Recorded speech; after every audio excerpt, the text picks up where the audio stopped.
s'est installé donc en 2001 en bio et notre objectif c'était de faire tout en circuit court et en local. Le choix des fournisseurs locaux a été privilégié dans la réactivité qu'ils avaient à pouvoir nous fournir. Donc il savait comment on fonctionnait, que l'on travaillait déjà localement.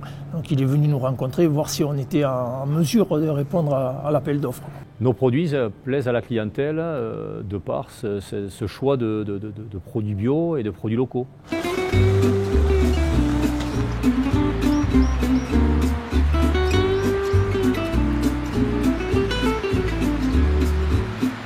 En restauration collective, il y a une demande sociétale, les parents, les élus, les enfants aussi, qui s'interrogent maintenant sur l'approvisionnement qui constitue le repas quotidien qu'ils ont à la cantine.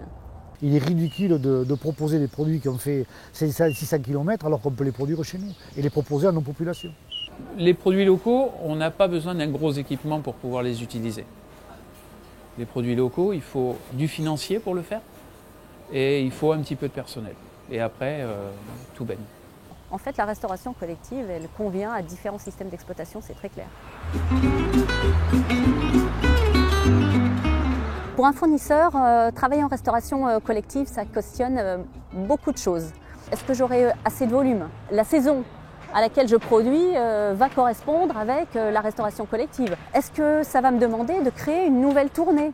Quel sera le prix auquel je vais pouvoir commercialiser mon produit? Pour les acheteurs, est-ce que je vais pouvoir trouver en toute saison les produits dont j'ai besoin? Je ne veux pas avoir 10 factures pour un menu. J'ai des contraintes de coût alimentaire du repas.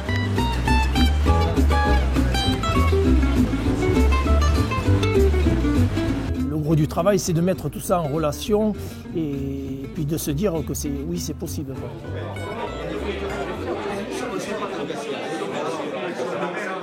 On met en place, avec leur soutien, des journées, des demi-journées d'échange et de concertation entre fournisseurs et acheteurs.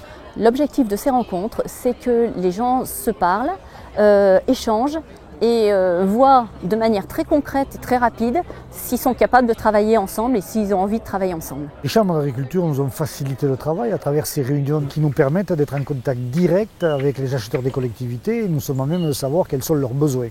Cette rencontre avec les marchés publics, elle s'est faite dans le cadre d'un showroom qui est organisé par Sud de France très régulièrement et qui permet à des agriculteurs de présenter leur production à des acheteurs en marché public qui sont soumis à un marché public. Ces échanges permettent de trouver des solutions adaptées à chaque cas.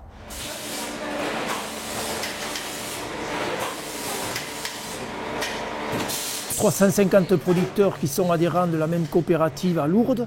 C'est 1 million de chiffre d'affaires, de prestations, de découpe et de transformation et qui apportent de la plus-value à tous les agriculteurs, aux 350. Quoi.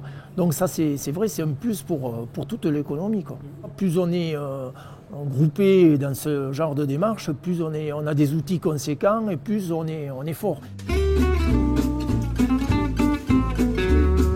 Donc nous avons choisi de travailler avec une structure coopérative qui se charge de distribuer nos produits à travers les collectivités locales. Nous nous sommes donc, à travers cette démarche, affranchis de la démarche logistique et administrative pesante pour répondre aux appels d'offres locales. J'encourage vivement beaucoup de mes amis vignerons à réfléchir, à se faire épauler d'un secrétariat parce que c'est ce genre de choses qu'un vigneron n'a pas le temps de faire. Voilà, c'est le début qui est compliqué, c'est rencontrer les acheteurs, renseigner ce dossier, mettre en place les moyens humains et logistiques qui vont bien. Une fois que tout ça c'est en place, ça roule. On a défini le marché public de manière à privilégier le local.